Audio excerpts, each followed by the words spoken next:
Shalimar rail station সংলগ্ন নেপালিপাড়ায় অবৈধ দোকানদারদের বিরুদ্ধে উচ্ছেদ অভিযান চালালো রেল প্রশাসন। সোমবার সকাল থেকে শুরু হওয়া এই অভিযানে বুলডোজার দিয়ে একের পর এক নির্মাণ ভেঙে ফেলা হয়।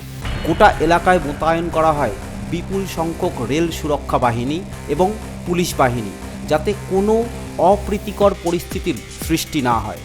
অভিযান চলাকালীন বুলডোজারের সাহায্যে একাধিক ঘরবাড়ি ভেঙে ফেলা হয়। রেলের দুর্ঘটনা এড়াতে হকার উচ্ছেদের প্রয়োজন ছিলই, কারণ অনেক ক্ষেত্রেই প্ল্যাটফর্ম সংলগ্ন রাস্তায় যেভাবে হকারদের দখলদারি চলছে, সেখানে অসুবিধার সম্মুখীন হতে হয় নিত্যযাত্রীদের। এদিকে উচ্ছেদ প্রসঙ্গে কি বলছেন দোকান মালিকেরা? 2011 সাল থেকে দোকান রয়েছে। আর আমার স্বামী আজকে 4 বছর 54 ইয়ার্স ব্রেন স্ট্রোকে অ্যাটাক, 70% প্যারালিসিস হয়ে গেছে। আমি এসে আজকে 2021 সাল থেকে দোকান চালাচ্ছি। আমি দোকান চালানোকালীন যখন রাস্তা হলো, তখন যতটা রাস্তা রেলের প্রয়োজন ছিল রেল নিয়ে নিয়েছে। তখন রেল বলেনি যে এই দোকানগুলো সব উঠে যাবে, রেল বলল এতটাই দরকার জায়গা, ততটা জায়গা চওড়া করে নিয়েছে। আমরা একটা আশ্বস্তে ছিলাম যে রেল হয়তো আমাদের হয়তো দোকানগুলো চালিয়ে আমরা রুটি রোজগারি করতে পারবো, কিন্তু তারপরেও দীর্ঘদিন রেল কোনো দেয়নি। আমরা এইটাই ভাবছি যে দোকান আমাদের চলবে, আমরা যেটা করে খাচ্ছি।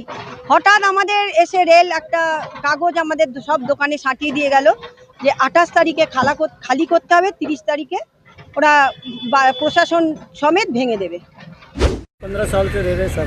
जगह से कौन सी जगह है ये? यहाँ पे ये शालीमार स्टेशन है सर। अच्छा, फिर नोटिस दिया था? हाँ, ठीक है सर। नोटिस दिया था आप लोग को? हाँ, नोटिस दिया था। कब दिया था? 15 दिन हो गए। हाँ, 15 दिन हो गए। अच्छा, फिर अभी क्या हुआ? अभी क्या है कि बोला खाली करो, तोड़ने के लिए बोल रहे, क्या बोले? घर बार सब तोड़ दिया? सब तोड़ दिया। कुछ नहीं, ना खाने के, कमाने के, ना रहने के, सब हम लोग यहीं पे रहता। 4 को बच्चा लेके कहाँ जाएंगे, क्या करेंगे, कुछ व्यवस्था नहीं। कहाँ जगह कौन सी? कुछ व्यवस्था नहीं, अभी सब सामान यहाँ रखे हैं, यहाँ से कहाँ जाएंगे, कुछ नहीं हो रहा। कौन सी जगह है ये? ये शालीमार 5 नंबर गेट है। स्टेशन के सामने? हाँ, स्टेशन के पहले सामने। कोई नोटिस दिया था आप लोग को? पहले बोले तो 5 दिन का टाइम दिए, नोटिस है हम लोग के पास। রেলের জমিতে প্রায় 15 বছর ধরে দোকান। এই দোকান নির্ভর সংসার, পড়াশোনা, ব্যয়বহুল চিকিৎসা এখন কি হবে? কি চাইছেন রেলের জমি দখলকারী দোকানিরা? এমতো অবস্থায় আমরা একটা চাইছিলাম যে আমাদের একটু রুজি রোজগারের ব্যবস্থাটা পুনর্বাসন, একটু কিছু ছোট জায়গা আমাদের যেখানে 10 কেজি চাল চলতো, হয়তো 5 কেজি চালে আমরা নিজেদের রুটি রোজগারিটা করতে পারি। अभी कहाँ जाएंगे आप? ये कोई पता नहीं कहाँ जाएंगे। कितना है बाल बच्चा कितना? 4 ठो बच्चा, कोई रूम नहीं दे रहा है, 20,000 30,000 भाड़ा एडवांस मांग रहे हैं, हमारे पास है नहीं। রেল প্রশাসনের দাবি, দখলমুক্ত হওয়া জমি ভবিষ্যতের রেল প্রকল্প এবং নিরাপত্তার স্বার্থে ব্যবহার করা হবে। কিন্তু এই দোকান নির্ভর এতগুলো পরিবার, তারা কি করবেন? রেল প্রশাসন কি মানবিক হবেন?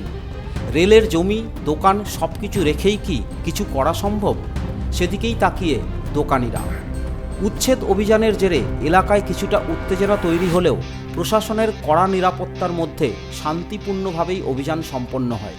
রেল কর্তৃপক্ষ জানিয়েছেন, রেলের জমিতে অবৈধ দখলদারি রুখতে ভবিষ্যতেও এই ধরনের অভিযান অব্যাহত থাকবে। ব্যুরো রিপোর্ট, শক্তি 24x7।